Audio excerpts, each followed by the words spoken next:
Simcoe County continued to explore various strategies to increase housing supply, especially for middle-class working families. Hi, this is Deepak and you are watching Simcoe Community Media. During the June 25th Simcoe County meeting, Josh MacLeod of N. Barry Lyons Consultants presented a plan for affordable housing for households earning between 80% to 120% of the median area income. This action plan will prioritize attainable rental housing, market rate rental housing, and attainable ownership opportunities. To achieve these objectives, N. Barry Lyons Consultants recommended expediting priority housing projects, leveraging publicly owned land for housing, simplifying development processes, and encouraging innovative housing solutions and robust data collection. During the meeting, Josh MacLeod also answered questions from the council members. Following is the presentation from the meeting. My name is Josh MacLeod. I'm an associate at Lyons Consultants. We are housing consultants. About 95% of our work is related to housing, and we focus on the full spectrum of housing. We have work related to market rate housing, attainable, affordable, seniors, student housing, you name it. We have some sort of hand in something that's going on somewhere in Ontario related to that type of housing. So today for our presentation, I'll just give you a quick overview of the project. Nathan's hit on a lot of it already, so I'll zip through that. We'll talk quickly about the consultation that we did, and then the bulk of our presentation will be on the actual recommended action plan before we can get into a bit of a Q&A. So the purpose of the Housing ASAP is really to identify actions to increase the supply of attainable housing that serves moderate income households in Simcoe County. And the county has defined attainable housing as rental or ownership housing that is adequate in condition, appropriate in size, available, and affordable to households with incomes between 80 and 120% of median area income. So this essentially lines up with sort of your 40th to 60th percentile of incomes. On the ownership side, we're talking about $80,000 to $120,000 a year. On the rental side, we're talking about $50,000 to $80,000 a year in terms of incomes. This is not community or social housing, as Nathan mentioned, but it is still below market housing, and it's really targeting households that I guess traditionally would have been called middle class. They're working families, your nurses, your teachers, your food and beverage employees, people that are really core parts of every community, but are increasingly being left out of the housing market. So Nathan hit on this. We've got 4 phases to this project. We started with the housing needs assessment before doing some stakeholder and public engagement. We had a best practices review. We brought that best practices review out to some of the initial stakeholders again to get their feedback, and we've now arrived at the final phase today where we're presenting to you this final action plan. So the first phase was that housing needs assessment, and just some key findings from that to sort of refresh everyone's memory. And a lot of this, frankly, probably isn't surprising. Supply of housing just really is not meeting demand anywhere. This is not just a Simcoe County issue. It's across Ontario. It's across Canada. We've got some pretty crazy numbers on this page here. Resale prices are up 170 to 219% over the past decade, compared to incomes up 37%. So clearly incomes are not keeping pace with the cost of housing, and that's having a significant impact on our communities. At the same time as ownership prices are going up, rental supply has been relatively stagnant with very little new rental development in Simcoe County. And that's meant that rental rates are also rapidly rising, and most options now are over $2,000 per month. So as those home ownership costs increase, more people are pushed into the rental market, which tightens already tight market conditions and sort of creates this cycle that's not a positive one for the community. And we're now at a point, because of those high ownership prices, that rental households are actually growing at a faster pace than ownership households, not just in Simcoe County, but pretty much across the province. There's a lot of communities where over the past 5 years, 70 to 80% of household growth has actually been renter households, despite the fact that we're not building much purpose-built rental housing. So what this all amounts to essentially is that there's a clear lack of choice in the market for these moderate income households. And you can see based on this summary table here, this shows us our income deciles across the top and what each of them can afford. And then on the left side, we've got a number of different housing options and what the average price was at the time of our survey last year. And you can see that particularly for those middle bands, those fourth, fifth, and sixth income deciles, there's a lot of red there. It's entirely red on the ownership side. It's almost entirely red on the rental side. And it isn't until we're getting into different levels of affordability at the bottom that there starts becoming some options that are affordable to those households. If you visit our housing needs assessment, there are more detailed tables like this for each of the subregions that we looked at within Simcoe County, in the event that you're interested in taking a look at what those prices and how it aligns with your specific community is. But you'll find that all the tables look very similar to this one. The next stage for us was our strategic direction options, or that sort of best practices review. And within that report, we separated the different options into 4 categories. So we had sort of this simplifying and streamlining of planning policy and processes, really meant to create a more sort of permissive policy environment that allows more housing to get built.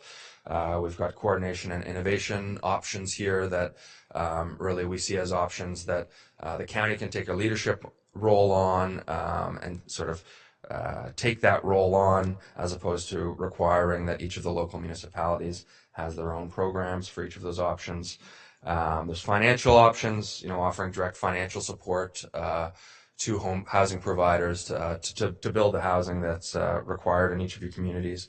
And then there's advocacy options as well, just acknowledging the fact that local municipalities, regional municipalities, they can't go at this alone. We do need more help from upper levels of government in order to chip away at the housing crisis that we're currently in. So that report ended up having a list of 43 potential options. We've since whittled that down, obviously, into our action plan here. And those options were previously presented to the Affordable Housing Committee in November and detailed in further detail in our March 2024 report. Lastly, before we get into the action plan, our consultation. So we did both public and stakeholder engagement. And these are just some of the key things that came out of those engagements. One thing, and a big one, frankly, is that there seems to be more and more support for increasing density in order to sort of accommodate new affordable and attainable housing. It was supported at the public meeting. It was supported, obviously, by our stakeholders. And it's something that in the past has been, controversial, but it seems like there's a bit of a turning of the tide there. And just acknowledging that there is a need to sort of increase and broaden housing supply. We heard from a lot of people at the public meeting, particularly seniors, that they want to remain in their communities, but they don't have any options for downsizing. Their single-family homes no longer fit their needs, but they have nowhere to go. So they're kind of stuck in place. And it also prevents a home from opening up for another family within the community. We spoke to employers who identified that a lack of attainable housing is a key factor in their ability to hire and retain employees across the county. There's been strong support for a public land program, strong support for a development navigator program, which we'll get into in a minute. And then obviously we heard from our sort of development partners and subject matter experts that the length and unpredictability of the development approvals process can be a really big challenge for them in getting housing to the market. So the action plan itself, we've offered a range of strategies that prioritize 3 specific housing types, the highest priority being attainable rental housing. As I mentioned, there is a pretty significant shortage of rental housing across Simcoe County, and renter households are growing quickly without many options for them. So that we see as the highest priority. Second in our line there is market rate rental housing, which maybe sounds a little bit crazy when we're talking about attainable housing to say that market rate is a high priority, but at the end of the day, the cost for a market rate rental unit is likely going to be less than the cost of a mortgage, and you don't have to put together a down payment. So it's more likely that a market rate rental housing unit will serve the needs of those moderate income households at a rate that is affordable to them than ownership will. That being said, we would certainly want you to take advantage of any attainable ownership opportunities that do arise, but we just think that there's such a shortage of rental within Simcoe County that it should be certainly the highest priority. Within the action plan, we've organized our sort of recommended strategies into 5 broad categories, and these are very similar categories to what you saw from the strategic direction options report. The only thing we've really added here is that development navigator program as its own category. So we think that these are, all things that you should be pursuing as a county and as local municipalities. And we also think that a lot of these action items, they don't have to be used solely for attainable housing. A lot of them can be doubled up and used for affordable housing. They can be used for workforce housing. They can be used for student housing in the communities that have post-secondary institutions, seniors housing, right? They can be applied sort of across the board to a variety of different housing types of which you have shortages of. So here's our initial list. Obviously, this is hard to see. I just wanted to show you that it is a relatively long list, though it's certainly not at the original 43 item number that we had previously. We've certainly distilled it down a little bit. So before we get into specifics, I just wanted to talk about prioritizing these recommended items. And while we think that everything in our list should be pursued, we really see 4 core items here within the wider list that should be prioritized by the county. So the first one is that developer navigator program, which I'll jump into in a minute. We think that there should be a public land program and a candidate sites catalog to make use of public land for new attainable and affordable housing.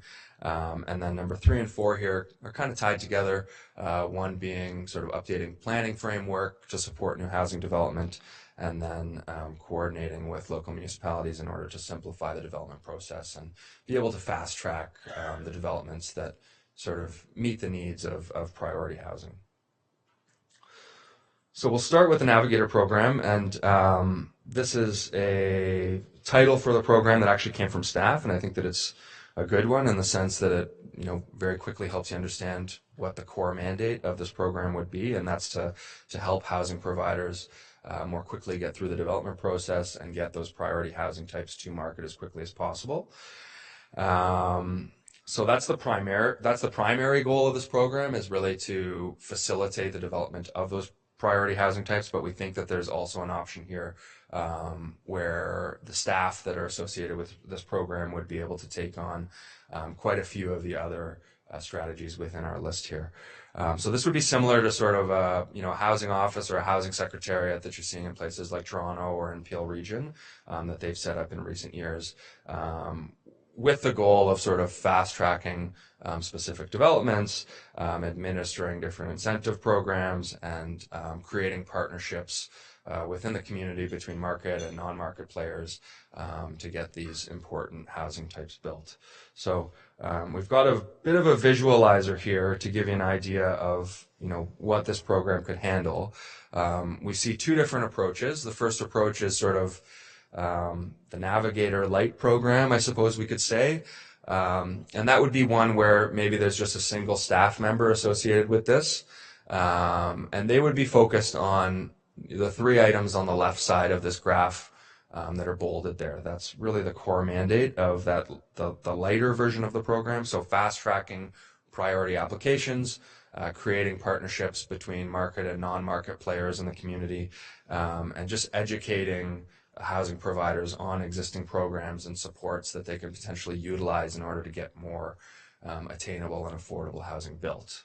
That being said, we think that there's also an opportunity to sort of expand the program a little bit and have multiple staff members associated with it. Maybe that starts with 2 or 3 staff members, and if there ends up being a ton of work for them, we can expand it further. But if it's 2 or 3 staff members, there's an opportunity for this program to really take on a really big chunk of the strategies in the ASAP action plan that we've got for you today. So we'd be adding things in like overseeing the public land program, supporting local municipalities with planning and process reform, different things around, data collection on the market and encouraging innovative development, whether it's on public land or on private properties.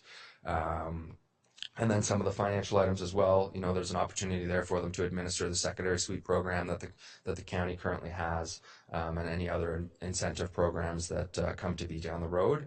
And then they can also be sort of ground zero for the advocacy items that are within the action plan as well. So it would be great to have that expanded program, but there are a couple options that the county could take for this recommendation. Our second bucket of items is our coordination initiatives. And as I said earlier, these are really ones that we think there's an opportunity for the county to take a leadership role on, and avoid having to have 16 different programs across the county, particularly given the differences between each community. Not every community is going to have the capability to do some of these things on their own. So within this bucket, we've got 4 recommended items. 1 is the public land program. 2, we've got updating planning frameworks, simplifying the development process, and then creating a standard rental replacement bylaw that can be easily implemented by each of the local municipalities. So I'm going to focus on these top 3 since they're in our sort of 4 priority items. The public land program. So the purpose of this is sort of like incentives. No or low cost land is sort of a powerful way to subsidize below market housing development. Simcoe County and its local municipalities and City of Aurelia could use publicly owned land to advance attainable and or affordable housing objectives on those properties. We would suggest that you start with sort of a candidate sites catalog, which would identify all publicly owned land within the county, whether it's owned by the county, by the locals, by the province, by the feds, right? Anything that's publicly owned, it would be good to have a catalog on that and start to understand which sites can potentially support new housing development. And then from there, as properties are sort of deemed suitable for redevelopment or for disposition, the county can then administer its own public land program that undertakes an RFEOI and an RFP process, with the goal of maximizing the delivery of attainable and affordable housing. And this is frankly, it's something that the county's already doing through the community housing department.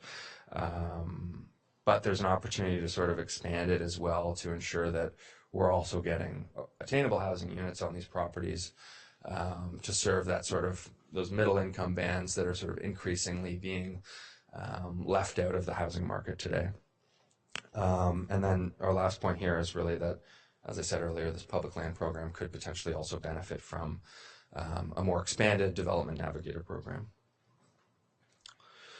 I'm going to lump together planning and process change here just because I think that they are so interconnected. The purpose of this really is to create more housing supply and to create a broader housing supply. And this is really more of a long-term outcome, whereas some of the other ones may be sort of short-term or mid-term. This is something where, the outcomes of these changes will take time to be implemented and to sort of see the effects of, but it's still very important that each of our communities sort of takes this on and considers, where it may be appropriate to increase densities and make changes to the development process to allow development applications to get to market a little bit quicker, and to get housing built quicker. So we think that there's an opportunity here for the county to, again, take a leadership role, almost create a framework where each of the local municipalities can sort of plug and play based on what's appropriate in their community, given the differences between each of your communities. And the goal should really be, to start the process of getting more housing built in general and sort of bring more balance to the market over the long term. So, as I said, this is a long-term strategy, but we think that over the long term, this is the best strategy for improving overall affordability for those moderate income households. And, this is something where there are, increasingly sort of encouraging examples internationally on how these types of changes can start to impact affordability in communities. The one that everyone likes to talk about is New Zealand. Auckland made some pretty significant planning reforms, I think, in 2015, increasing density permissions and eliminating single-family only zoning. And they went from, I believe, about 6,000 building permits per year to over 14,000 a year over the course of 5 years, which really sort of flooded the market with supply and slowed down price growth in the market. So the studies that they've done on that have shown that I think rental rates increased 16 to 28% slower than they otherwise would have without the reforms. And a total of 27,000 new units were built over 5 years that otherwise would not have been built without those reforms. Minneapolis is another good one in the States. They've gone from about 2,600 building permits a year to 4,000 because of just increased permissions in terms of what builders can do. And they've actually seen median rents decline over the last 5 years or so from where they were because of that increase in supply in their community. Our next bucket is innovation initiatives. And again, these are sort of longer term ones. They may take a little bit more research and time to implement. So we've got 5 things on this list here. The first one being creating sort of pre-approved off-the-shelf building designs, partnering with post-secondary institutions or local industry to see if there's a way to drive at innovative ways to get more housing built faster. Exploring OP policies or zoning changes that would require new housing to be ADU ready.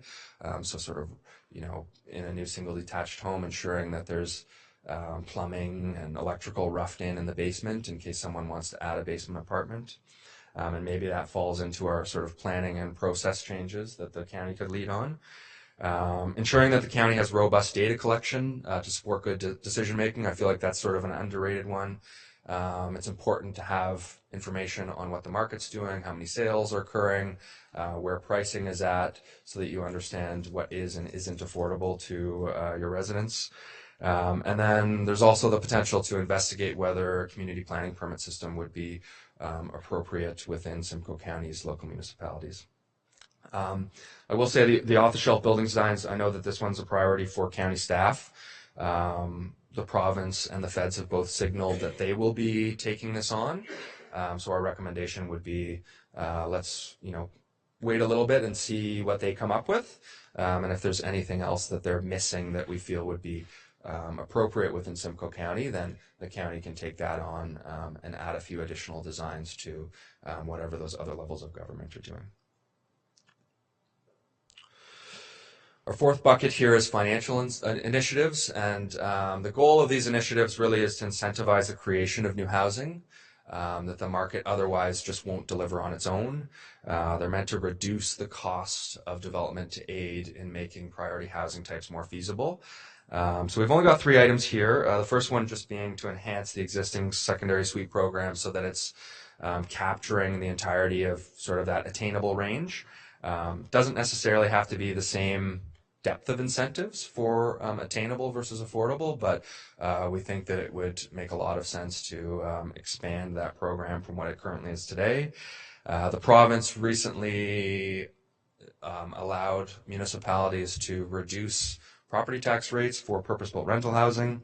Property taxes are a significant part of the operating costs of any rental building, so we would recommend that you explore that in all of your communities as a means of sort of encouraging new development of rental housing. And then the last one here, we'd like to see the county request that the province prescribe them to allow them to implement a CIP or incentive programs in the future if they so desire. Currently, the county is actually not allowed to have a CIP because they are not prescribed by the province. We do not have a formal incentive program here. Most of our work in other communities, we are generally suggesting that an incentive program should be in place, but we understand that through the Housing and Homelessness Plan, there's going to be a fairly significant budget request, given the depth of need for sort of low end of market housing. And therefore, we understand that it's just unlikely today that the budget would be there for a proper incentive program. But we want to give you the flexibility in the future that if there is an opportunity, you are sort of ready to go on a CIP or municipal capital facility bylaw that can provide incentives to attainable housing developers. And lastly, our fifth bucket is advocacy. Again, the purpose of this, these are things that you don't have control over. The county doesn't have control, locals don't have control over, and they're obviously also just sort of acknowledging that we need more help from the province and the federal governments. One positive out of this that I will say, we started on this work about a year ago, and we've actually been able to scratch off a few items from our initial list of advocacy items because the province or the feds have decided to pursue them and implement them. So this list is luckily a little bit shorter, though there still is 8 or 9 items here that are frankly big ones, and if they were undertaken by upper levels of government would have a really positive impact on things on the attainable and affordable side. So that's it for me today. I'm hoping that at this point we can open things up if anyone has any questions, and I can do my best to answer those questions. Thank you very much for the report. And I see a question, but I didn't see who it was coming from. Alternate Councillor Boulanger. Thank you. Through the chair, under advocacy, I didn't see anything about the Landlord-Tenant Act, and we've had certainly many situations in our municipality where delinquent renters or tenants stop paying, and it takes 18 months to 2 years to get a hearing to deal with the problem. And I would suggest to you that an awful lot of what was rental housing, which was limited to begin with, has gone on to the market for sale. Sure. And I think it's a big problem, and that it should be on your advocacy list. And when the government gives, the provincial government gives the municipality the right to reduce property tax, but they're not addressing these other issues, it's kind of oxymoron. Sure. Yeah.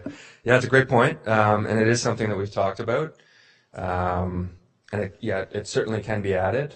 I think that there's sort of two sides to the coin with Landlord and Tenancy Act, right? There are some delinquent renters for sure, and there's obviously landlords as well that take full advantage of their renters, right? So maybe the advocacy there is making sure that whether it's a renter or a landlord, they can move through that process as rapidly as possible and don't have to wait 18 months for whatever the outcome is, right? GM Fayez again. Thank you, Chair Dillon. So just to give Council a little bit of an update, we have been working diligently with a larger group of associations, OMSLA and AMO, to bring forward an advocacy campaign to address some of the Landlord-Tenant Board's policy-based changes that have resulted in these extended delays in enforcement both for landlords and tenants. So while these strategies are more long and specific to the county, there's also some provincial policy pieces that really need to be addressed to help inflow and outflow from rental and affordable housing units that are currently not happening because of the Landlord-Tenant Board's backlog, as you shared, Councillor Boulanger. So we'll be bringing a report on those advocacy campaigns and the timing of them to our Affordable Housing Advisory Committee in its next cycle, and then thereafter presenting to Council or sharing that report with Council on what the next steps will be in the recommendations. Thank you. Thank you, GM. And I can tell you, Alternate Councillor Boulanger, it sounds like you were in the AMO meeting on Friday because those very topics were discussed. Did you have a follow-up?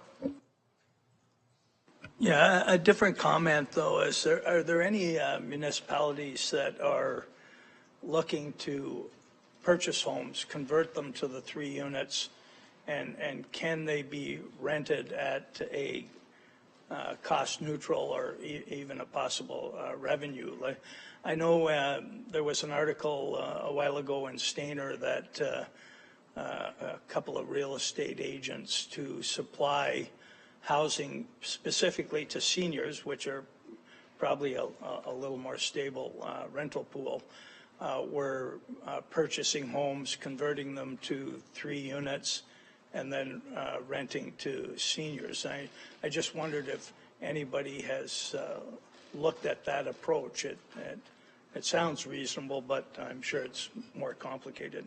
Yeah. Mr. MacLeod? I don't know of any municipalities specifically that are doing it off the top of my head. You know, the 3 units or 4 units is still relatively new in terms of when it was implemented, right? But I think that it's worth exploration for sure.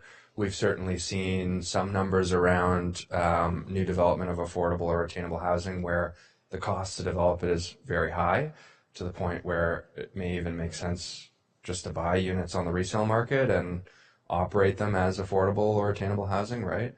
Which basically falls into exactly what you're saying. So it's certainly something worth exploring. We'd obviously have to do the math on it in terms of whether it would be cost neutral or not, but it's very much worth exploring, yes. GM Fayez Bayat. Thank you, Chair Dolan. Sorry to jump in again.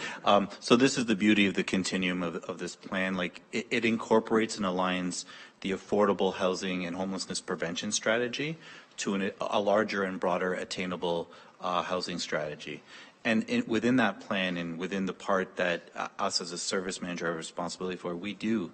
In fact, Council's given us authority last year to continue looking to acquire assets that already exist, usually renovate them and make them affordable.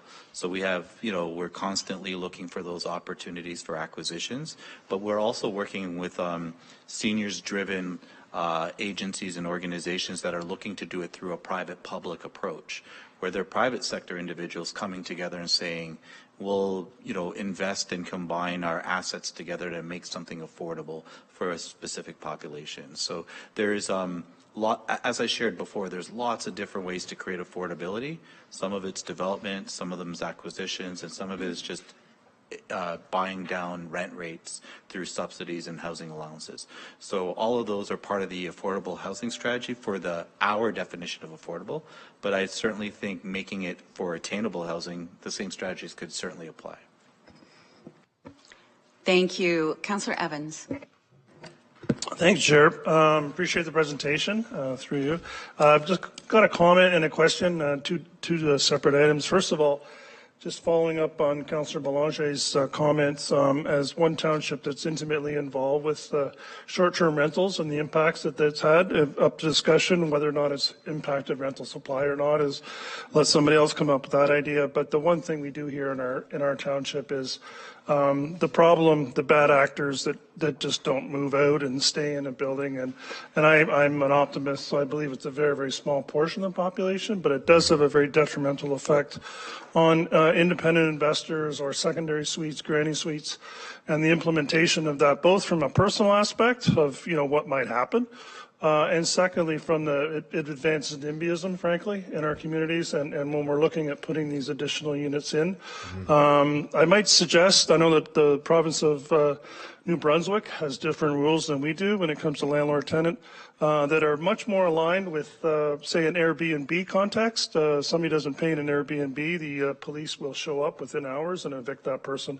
Maybe not that extreme in a rental situation, but gives a little more background to the problem, and there are other solutions out there. So, secondly, just my question was, you just touched on it briefly, was I see this in other comments, the end of the single-family dwelling and the multi-unit aspect. Of course, there's economics, just the pure But when you're doing your stakeholder information and you're understand what people are expecting in a unit or anticipating in a unit, it looks like not just in Simcoe, but throughout Ontario and frankly throughout North America, that the days of the 60-foot lot with the front and backyard and the 2-car garage are at an end.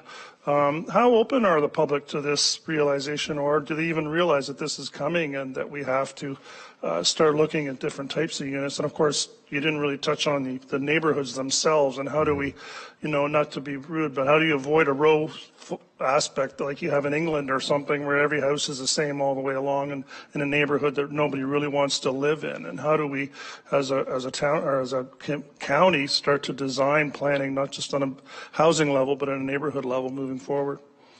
Sure, yeah. So in terms of public feedback on it, I mean, you only hear from the people who show up to the public meetings, right? But I'd say, feedback's mixed, as you would expect it to be. Some people, they get it and they like the idea and they want to move forward on it. Other ones, they love the status quo, right? Change is scary. And this does represent change. So it's been mixed. But I think that when you start to explain it to people, what the actual impact is, I think that they understand, they realize that it's not that scary. We did similar work in Collingwood last year, and at our public consultation, we brought up this idea of increasing density in neighborhoods and allowing multiplexes, et cetera. And someone asked, well, who's going to pay for, all the houses that are getting built, right? Thinking that someone's coming in and bulldozing their home and all the homes on the street to build these multiplexes, and that's not the reality of the situation. If these are being built, they're being built here and there. The whole neighborhood's not being turned over to multiplexes. That's just not going to be the reality of the situation, right? If you own a home in your township, it'll be up to you whether or not you decide to sell it to someone who's going to be building a fourplex, right? So this is really incremental change. And I think that once people understand that, they come a little more around to it. And when you sort of talk about how it increases downsizing options and it increases options for your kids to stay in the community because now they've got something that's a little bit more affordable that they can rent or they can buy, right? People really, they start to get it. But you're always going to have the segment of the population that doesn't want any change and they love their neighborhood as it is and they can't imagine it any differently, right? But yeah. No, appreciate the comments. Thanks, Josh. Sure. Thank you, Chair. Yeah. Thank you. Councillor Van Stavern. Thank you, Madam Chair. In your comments there, you were talking, the quick acronym ADU, Additional Dwelling Unit, caught my eye. Has any other community tried that yet? I mean, in our township, in Clearview Township, our biggest limitation is the ability for servicing, but as far as being prepared for it, it's no different than we do with EVs and stuff, make it mandatory on certain size housing that you must have electrical sources for charging. Has any other community tried it? Have we seen any results, or are they talking about it? I'm not sure if anyone has tried it. I can tell you that we've been in conversations about it, like whether or not there's opportunities to do so. One of the jobs that's on my plate right now, we're part of a team that's working on a secondary plan in Milton. And within that secondary plan, there's questions about, how many ADUs should we be planning for? And should we be requiring that a certain number of homes within the secondary plan have ADUs? Or should it be an option of, requiring that the homes just have that rough in of plumbing and electrical so that if the purchaser wants to put that in, that they can. So I don't know of examples in Ontario where it's being required yet, but I wouldn't be surprised if in the next 12 months you see it start popping up, whether it's at the secondary plan level or municipal level for any new housing development. I think it's hard to, force someone to have an ADU, right, to require that their unit has it when they're purchasing a new home. It adds cost to the purchase of that home, and sort of as much as we want the ADU because it adds a relatively affordable unit to our market, if you're forcing an additional $200,000-300,000 on the purchaser of that home, you're kind of counterintuitive to increasing affordability, right? But we do know that in a lot of communities, people are building ADUs. So creating an environment where it makes it easier for those homeowners who want to have them on their property is probably a positive thing and likely to result in more ADUs than we see today.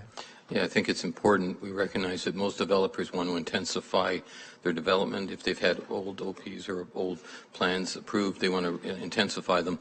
And it's a bit of an incentive potentially to developers to say, okay, if you do ADU preparation, we will, you know, it's going to increase your value, whether we do a tax incentive or something like that. Yeah. I think it's a good swing to look at it a different way and add an incentive to a developer. Sure. Thank you. Yeah.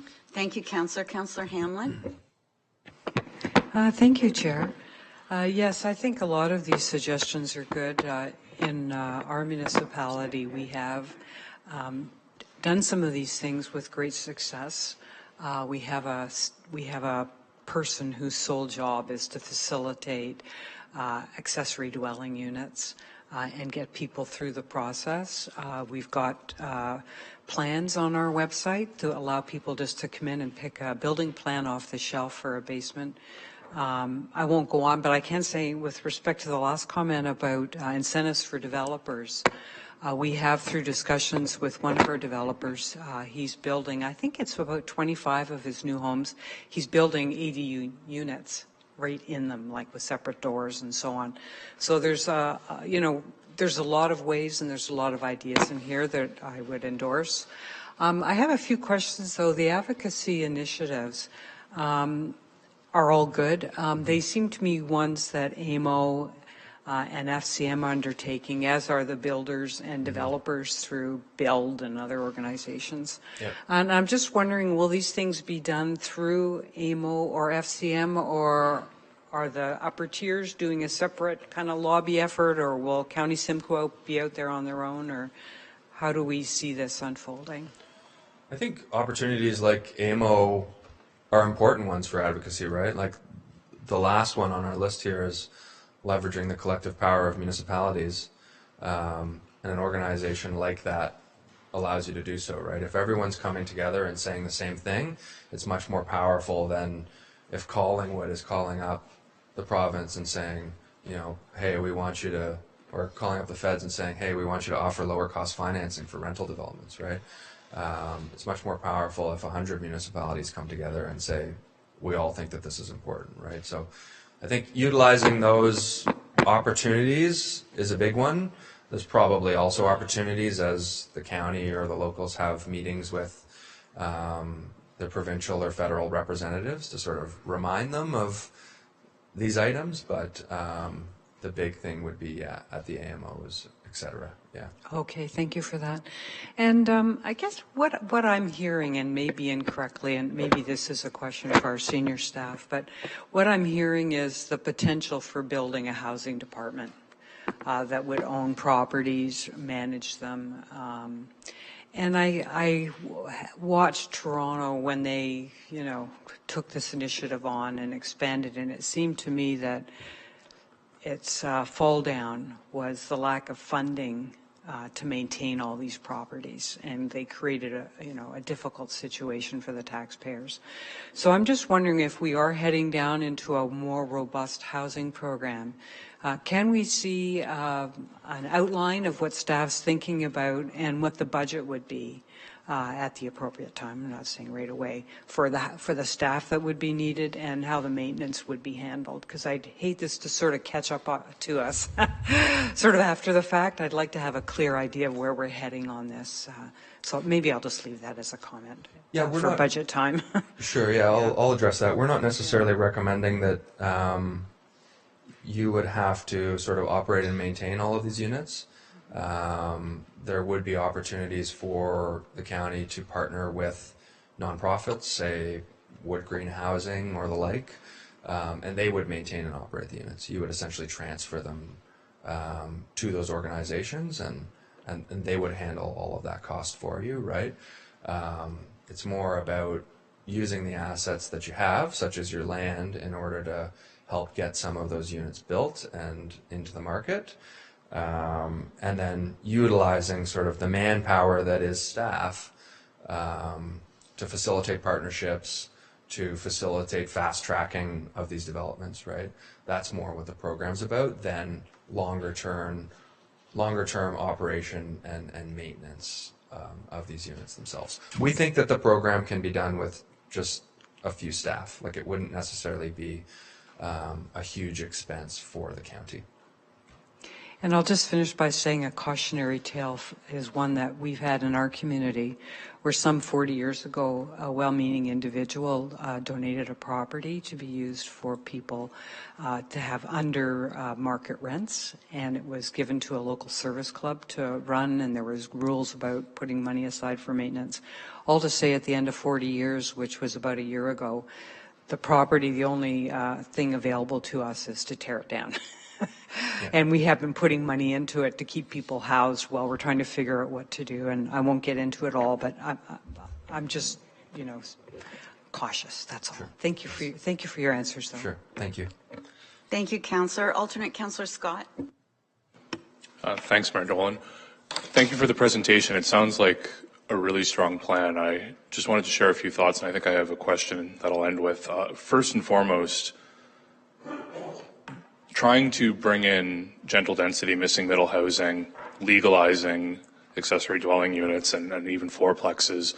I think many of us are going through this individually as councils right now, and fair enough, it probably would have been easier if the province had done it centrally, as they were recommended to do by the Housing Affordability Task Force. But Councillor Belanger mentioned this, and I think you did as well. The benefit isn't solely to young people. We often hear the debate being about getting people into their first home, but it's also downsizing and providing a place for seniors to age in their communities. A lot of our communities, my ward included, have ADUs that we would call laneway housing already, or 4 or 6 plexes that were built in the 70s. But for the past 30 years, we've been building sprawl and single family residential. So we're actually going back to the future here to get the gentle density that we used to build in our more compact urban environments in each of our towns. We all have 3 or 4 settlement areas, and those older areas have a mix of housing options. It's the newer areas that are cookie cutter homes.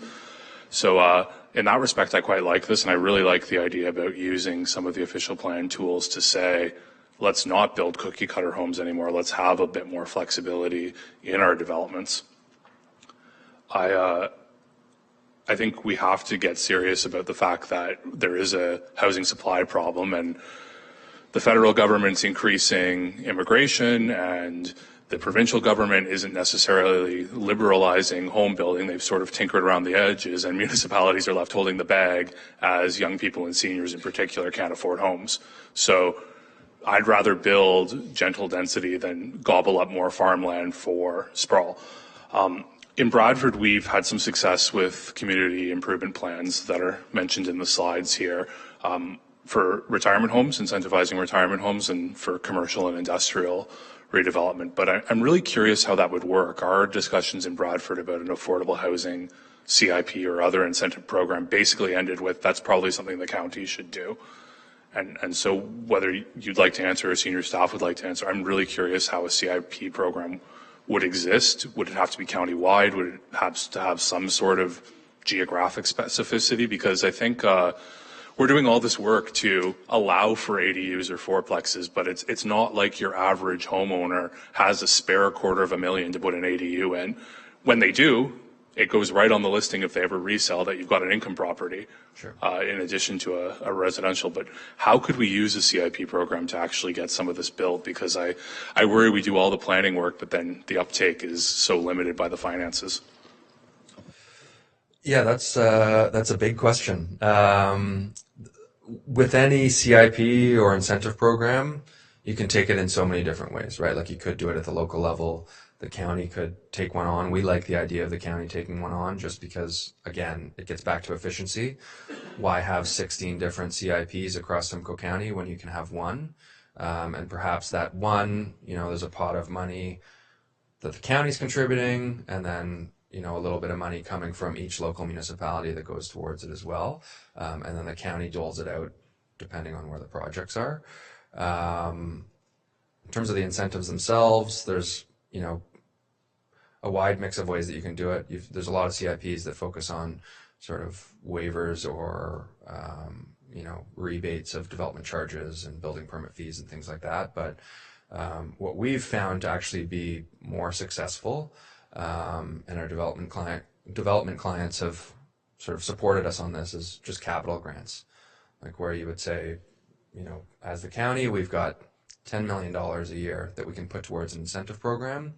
And each year, on June 1st, you're going to submit your application to the incentive program, and we're going to have a whatever point system based on how much affordable housing or how much attainable housing you're providing. And we're going to dole out that $10 million, right? And you're going to use it as you need. Some developers may need the money up front. Some may need it towards the back end, right? And it just provides them with a little bit more flexibility in terms of how they're using that money to subsidize those units. So that would generally be our recommendation. I would love to see it at the county level, but again, on the attainable side, we understand that there's only so much money in the pot to go around, and there is a significant need at deeper depths of affordability. But we want to make sure that you guys are sort of prepared to jump into the attainable side when the time comes down the road, right?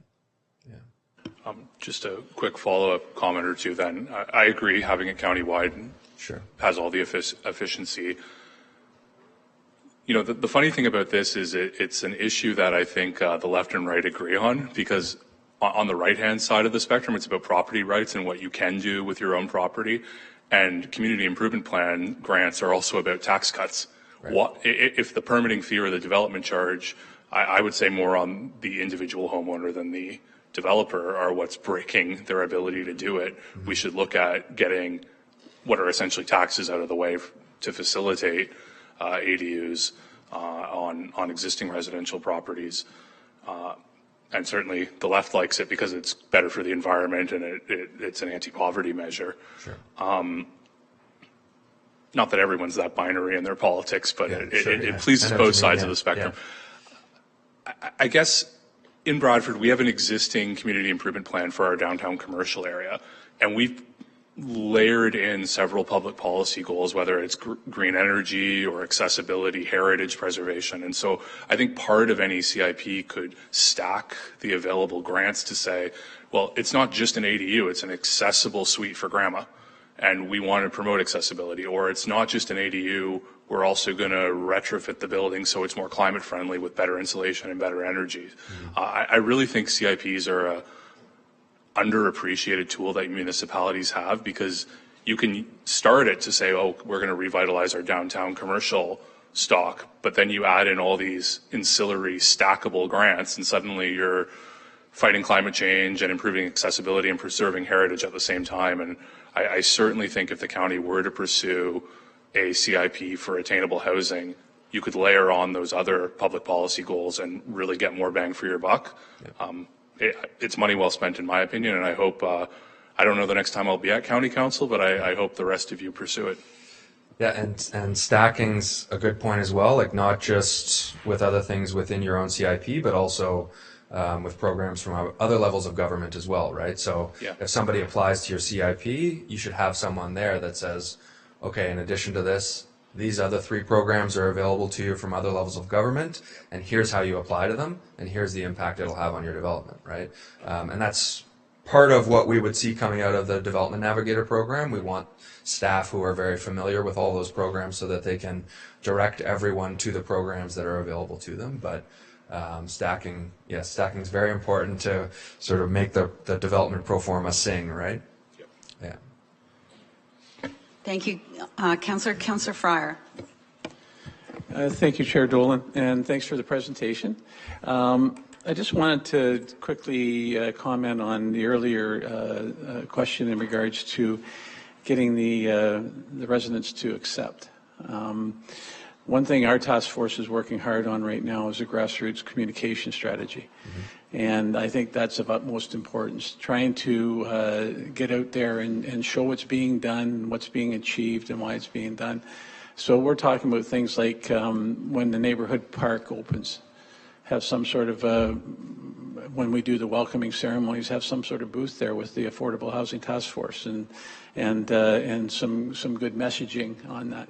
We'd work in conjunction with Simcoe County because it's an important part of our planning, and just try to convince people that this is the right way to go and the reasons why it is. So I just wanted to say that in our view, as we've moved ahead, we think communication strategy is a really important element of it. Yeah, that's great. Thank you. Thank you. Councillor Snell. Thank you, Chair. Through you. When talking about new rental development, whether it's advocating with the CMHC for financing or reduced DCs or taxation, how do you propose getting around the whole fact that post-2018 builds aren't rent controlled in order to keep it obtainable, so that, because obviously a developer, their objective is to make maximum amount of return. How can you suggest we could protect ourselves that way in order to make sure it stays serving what it's intended for? Right. If you are providing some level of incentive, whether it is, a waiver or a rebate or lower taxes, you can tie that to specific requirements, right? So, City of Toronto, for example, just announced that they'll be providing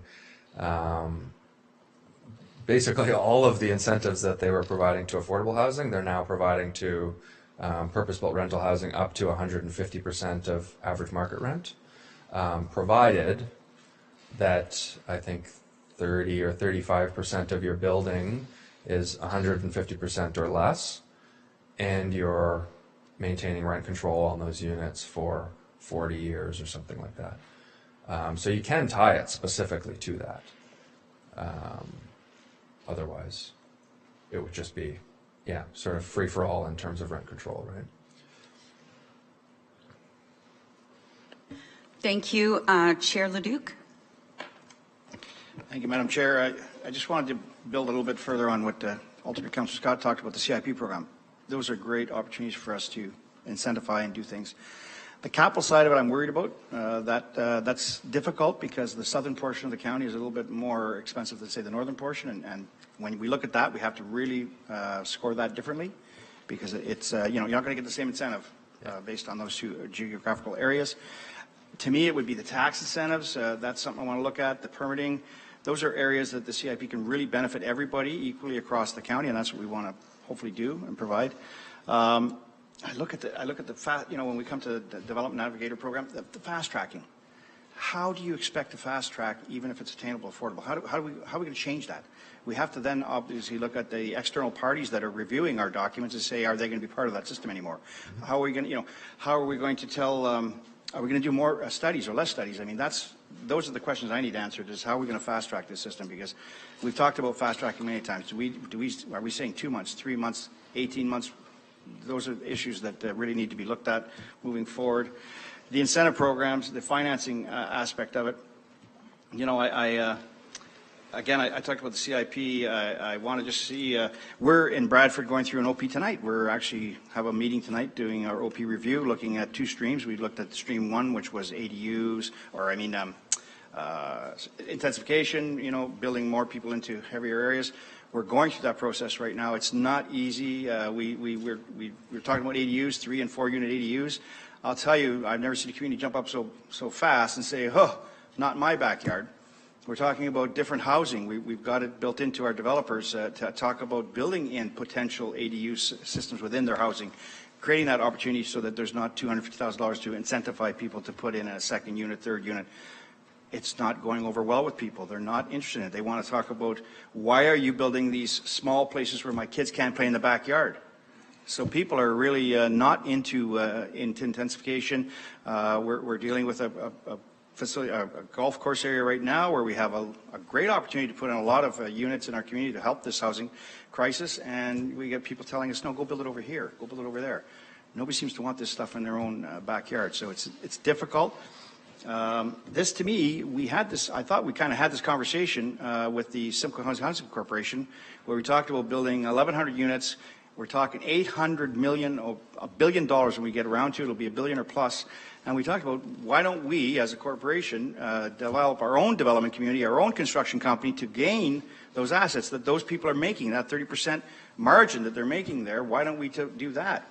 We talked about some lands we already own. I mean, we own 32,000 acres of forest. 100 acres out of that would be kind of minuscule when it comes down to providing affordable housing opportunities. So we had that conversation. There's other areas that we can do, and building another department, to me, I don't know if that's what this is leading towards, but I think we have the ability to do that now with the people we have here, and it just means that we have to look through our Simcoe Housing Corporation to get that done. So we're putting a lot of money into this. I think there's ways to do it. This is, a great report and everything. I look forward to seeing the final results of it, but there's some areas that we just have to really focus on, and that's the CIP and the fast track. I need to know how we're going to develop that and change the way we do business, because it's already set in stone, the business. So it's just something I look forward to seeing in the future. Thanks. Sure. Yeah. So just again, we're not recommending a CIP through this report just because of budgetary constraints, right? But there are, like within our fulsome report, there is a list of items for, fast tracking and improving processes, and some of our recommendations for planning and policy reform, right? Obviously, a presentation like this, details always get left on the cutting room floor, right? So that we can quickly get through it. But I can tell you from the report, some of those items for speeding up internal processes, limiting the number of public consultations beyond what is required, streamlining the process for low-risk or uncomplicated development applications, streamlining the approval of building permits, streamline pre-application meetings, critically review and consider reducing the number of required studies, eliminate peer review requirements where possible, improving communication and decision-making between departments, right? We've got a long list of items here that can all go towards it, and some of those are going to be controversial, right? Especially that first one about public consultations, but we do know, and we've certainly heard from stakeholders, that there are some communities where, it's a really uncomplicated application, and they've got to go to 3 different public consultations, and, they've got the neighbors who are upset about a small change in the neighborhood, who are slowing things down for them, when in reality, our leaders should sort of be saying, this is a normal development, this is part of the change of any community, and we're going to sort of allow it to move through the system a little bit quicker. We're not going to slow them down. Thank you for that. I just want to say it is sometimes easier said than done. Our municipality did implement a CPPS only for our shoreline right now, but now we're looking at doing it municipality-wide. But in the city of Calgary, they tried a blanket amendment to allow ADUs on all properties in Calgary, and they had 4 days of deputations. Sure. Yeah. Director Westenthorpe, and then I'll get to the rest that are on my list. Thank you. Thank you, Chair. I just wanted to listen to the questions and the comments. I really appreciate everyone's engagement. Just on the streamlining, what does that look like? That's a great question. It's something that frankly irritates all planners, because we all take our jobs very seriously in protecting the interests of the public, but we also know that there's a demand for housing more than ever before. So what does that look like? I think philosophically we have to get away from the plan to review approach and to get towards a predetermining what is on the ground, so that there's less review, to your point on how many studies are involved. When we identify properties, and that's part of the beauty of this public sites catalog. We'd like to understand the constraints from the get-go, so that when we identify a property that has potential, I call them high opportunity sites, we figured it out, and it's not another 3 years of study. So that's number one. Community planning permit system, it is a new way of planning, and part of that is because it is a sweet spot that still enables us to be able to identify and map out and work through the complications that used to be dealt with through site plan control that are now gone under 10 units. So that's an opportunity that I think some of our local municipal planners would embrace. That development engineering, where are the fittings, where are the pipes, where are the conduits, that's difficult under the building process, and we lost that ability to navigate that through the site plan process. The other piece that it offers us as a collective is it can be applied to an area or a category of development. So it doesn't have to be county-wide. It could be on certain sites. It could be for sites that meet certain criteria. So we will be, as the report indicates, bringing forward an implementation plan to detail some of these, but I just wanted to let you know we're very cognizant of what streamlining means, and we really want to bring forward ideas that truly are actionable, but also effective at shortening the process and getting things built properly. Thank you. Thank you, Director. Councillor MacDonald. Thank you, Chair Dolan, and thank you very much for your presentation. We need houses, we want houses, and we want to embrace our residents to take on this change, which is always tough to begin with. And even just going with my colleagues that were speaking about ARUs. So the ARU comes, and they're all in the right to have the ARU, and their parking is one spot as far as the government's concerned. And we know that they can have up to 2 or 3, but there's already 3 in the home. I think that is going to be the biggest pushback that we get. I know that we do already in our own municipality, whereas if you can have your house, and now you can have actually up to 3 ARUs, and some, we have no public transit, which is huge to bring all these homes and everything. And I fully understand we need the houses more than we need to care about the parking, but that is going to be a huge issue. And I don't know what plans are going to be in place for these. Thank you. Yeah, parking is something that comes up a lot, actually, in these conversations. We recognize it as a concern. It comes up a lot because we like to talk about eliminating parking minimums, which doesn't mean that you won't have any parkings in new developments. It just means that, you know, the developer or whoever's building can decide what the market requires. I don't know what the answer is today to deal with that from an ARU or ADU perspective. It obviously comes down to the individual properties, right? Like some have a large driveway, some do not, so it may require that a car needs to park on the street. And then the question becomes, do you have street parking, right? Is that allowed? Is that something you want to bring in, potentially as a way to sort of accommodate more people within your neighborhoods, along with, I guess, a bit of a revenue source as well, right? But not all streets will be able to accommodate it. Like, I totally understand it, and I know that this is not an answer that's helping you right now. I'm just more trying to acknowledge the fact that we know that it is a challenge. It's going to be a challenge in some communities for sure. Thank you, Chair. And one of the things that is available to anyone that's putting ARUs or anything in is different materials. You cannot put any more asphalt, so you can't make your driveway, but there is, and I think it's the education for owners to know, like whether it's a special type of brick so that the flow of the water can keep going. Yeah. And it's not done at all. Like, even we don't do a good job in our own township. We let people know that they can do it, but I think it needs to be utilized because no one wants to have all of their lawn in an asphalt, but there is other aesthetically pleasing material that can be used, and I think that is just a very small portion. But when you say that they can have the not a big enough parking lot or everything, but they could say they can use a garage, which everyone knows they don't, and just that you just have to have one parking, but you know that there's 3 cars coming with that rental. That's the issue. Sure. Yeah. So thank you very much for your comments. Thank you. Alternate Councillor Boulanger. Thank you through the chair, and thank you for the presentation. A couple of quick things. One,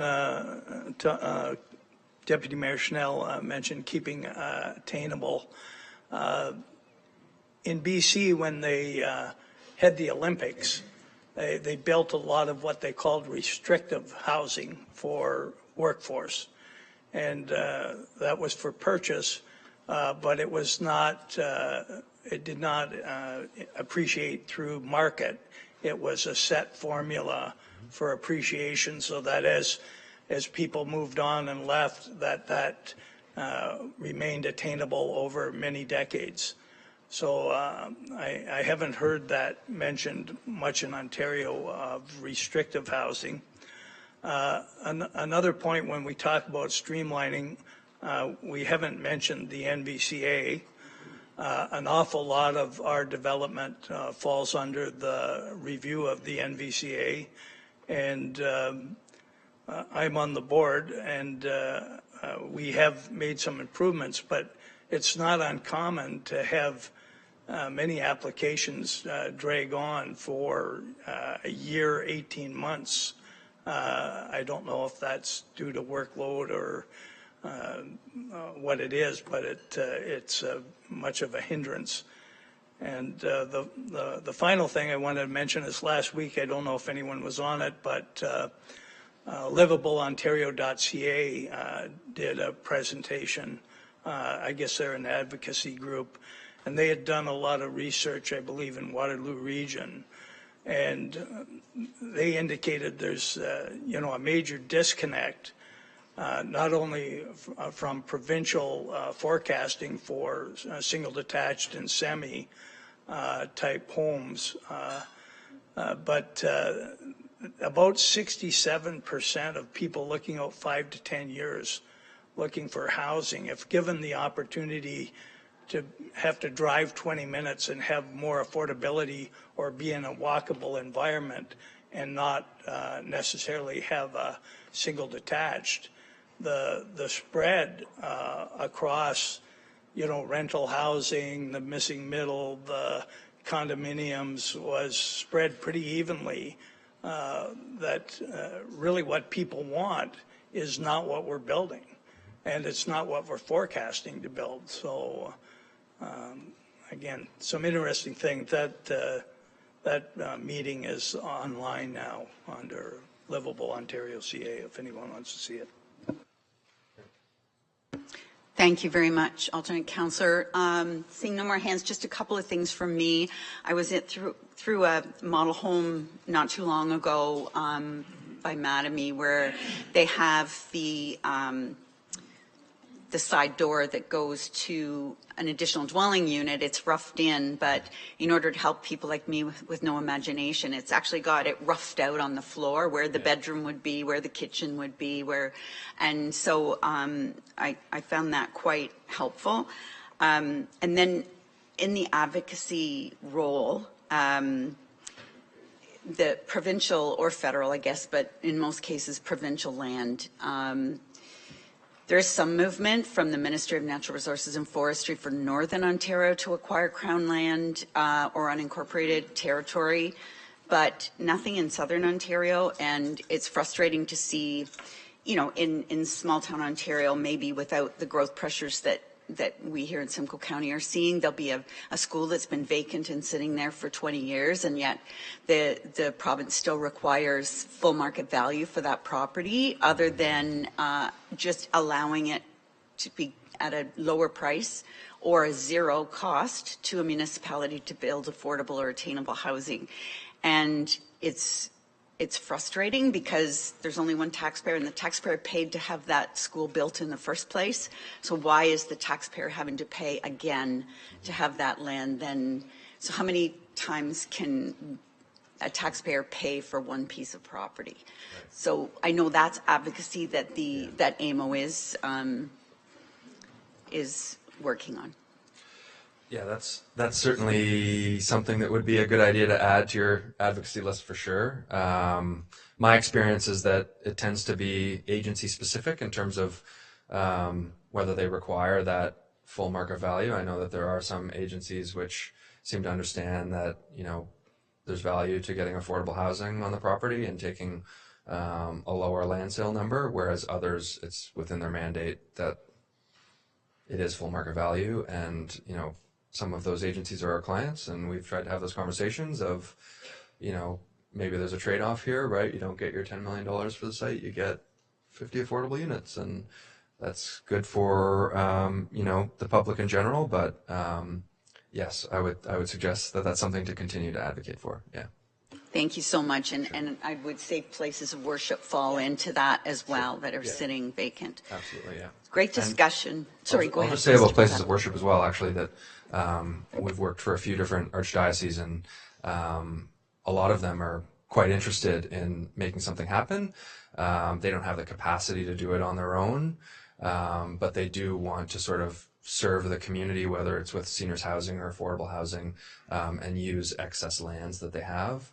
And that would be something where, again, the Development Navigator program can come in and a local church can go to whoever the staff member is running that and say, I've got this property, I'm interested in having something built, and that staff member can connect them to the right people within the development industry, or a planner or an engineer, whoever they need to talk to in order to get that development moving, right? Thank you so much, Mr. MacLeod, for the presentation. Could I ask a mover and a seconder, please, for the recommendation that's printed, Councillor Proust and Councillor Cabral, that the item CCW 2024-192 dated June 25th, 2024 regarding the Housing Attainable Supply Action Plan, Housing ASAP, final ASAP recommendation report be received, and that the Housing ASAP recommendation report outlined in Schedule 4 to item CCW 2024-192 be endorsed. Go ahead, Councillor Chair Cox. Yeah, through the chair to Elliot, GM Elliot or Nathan, is this report being sent out, or will it be discussed with all the planners? Through the chair, it has been formed for discussion now, and absolutely we've got a lot more thinking to do. I think about the great discussion on things like the CIP, and personally I would look at a program where maybe it is county-wide, but the scoring rather, and the criteria that you would apply would be favorable to areas where you've got the infrastructure in place, you've got transit already there. So it wouldn't be a blanket, it could be a countywide program, but there would be stackability about that based on the lower cost implications for the community, the benefit to the community. I also think about the NIMBYism, and thank you, Councillor Fryer, for raising that. And in my previous days, this has obviously been an issue for a long time, and we found one successful strategy around NIMBYism. We did a bit of math, and we looked at the census tract area, looked at the age of the housing, and in the one particular case that comes to mind, it was a single detached community where across the road they were proposing semis, and the world was collapsing for those residents. So we did some math and explained that is you now. The reality is the median income in the community that you're in today, your buying power now gets you this new type of housing. It actually really changed the dynamic of that conversation. So to your point, listening to the community and understanding what their concerns are, and not ignoring that, but actually addressing that has been quite successful. So yes, sorry for the long-winded answer, but yes, we're working with our community partners and local municipalities on all of this thing. Thank you, GM Elliott. All in favor of the recommendation? Any opposed? That's carried. That was the Simcoe County Housing Update. Thank you for watching.